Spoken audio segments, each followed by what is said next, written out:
One Question is brought to you by Turnkey Search, a top industry search firm since 1996.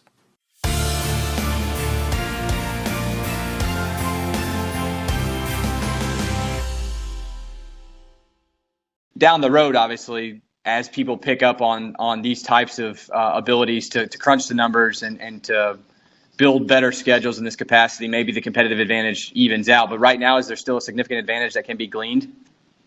I think that there is, and I think that collectively across Division One, we're finding that people are certainly becoming far more cognizant of where of who they're scheduling and making sure that they're scheduling the right teams, but making sure too that sometimes different programs have different expectations going into a year. I mean, I know that when people ask me about scheduling, the first thing that I ask is, well, what are your expectations going into the year? Are you trying to earn a number 1 or number 2 seed? Are you trying to make the tournament? Are you trying to win 20 games because a coach or an administrator is trying to show progress within the program? I mean, there's so many different strategies going into a season that the first thing that needs to be done is identifying what that strategy is, and the approach from there is sometimes varying. Not to mention, let's remember that there's all sorts of other variables that come in. I mean, I know that in the Big Ten, we play 18 conference games, and then what we'll typically play in the non-conference is 9 non-conference games plus a 4-game exam tournament.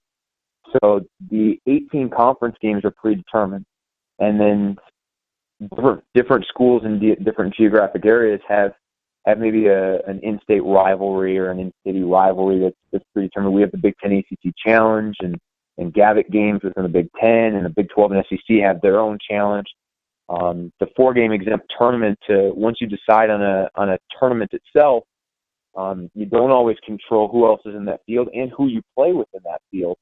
So all of a sudden, if you start to add things up, you're really looking at a school that may have 5, 6, 7, 8 games that they truly have full control over, and it puts such a premium on those games that it's really important to evaluate what else you have. I mean, remember that so many conferences now have strayed from a true round robin with the growing size of the conferences.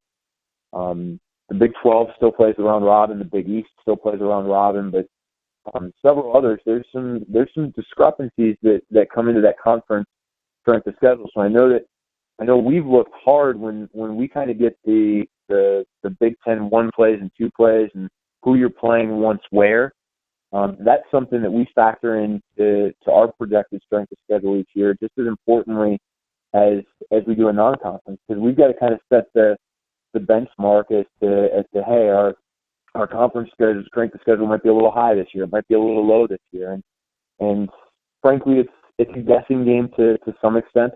For the most part, I don't think that teams tend to stray too far from expectations. You might have a team that you think is going to be about a top 20 team that ends up being a top 50 team, and vice versa. But the idea that a team that you schedule thinking that they're going to be in the 15 to 20 range ends up in the 250 range, that's pretty rare. So you can kind of have that expectation, so that when you're coming down on that last game or two to kind of piece into your schedule, you can really know what you need and kind of have an idea as to how to maximize your opportunities. How many years before we get the Manager Games final on like CBS Sports Network?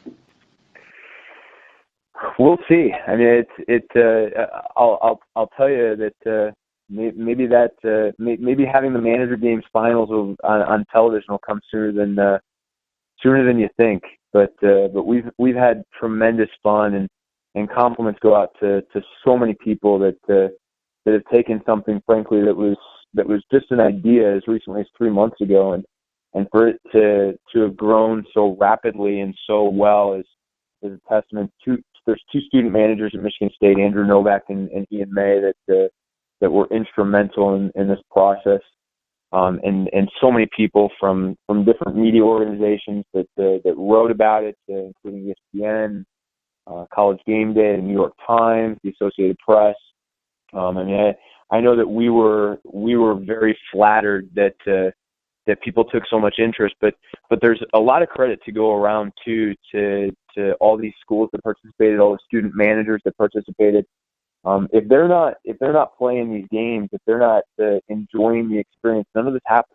And when we finished the year Friday night with the championship game, we ended up with about 135 schools that took part in some way in Division One, and 25 of 32 Division One conferences were represented. We played over 275 games, and it was really neat to after Kansas beat Michigan State in the championship game on Friday night, and Iowa State and Tennessee were also there.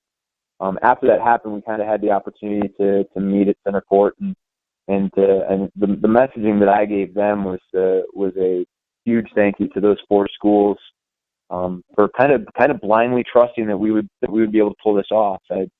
I know that we had faith. There were certainly some points along the way where we're like, what is this that we're doing, and we're pretty amazed as to how popular it became. But the trust that they had that we would deliver on what we were saying was certainly important, and I think that we've got something that can last a long time. But we also want to make sure that and it's really important to us that we don't lose sight of what this is. And what it is groups of managers, groups of support staff, groups of assistant coaches in some places getting together the night before a game, getting to know each other, getting to meet people that they may work with down the road, getting to kind of make those connections from people that are in doing similar things other places, getting together and playing a basketball game for an hour and a half, totaling up the scores, keeping the standings, and then putting the tournament on at the end.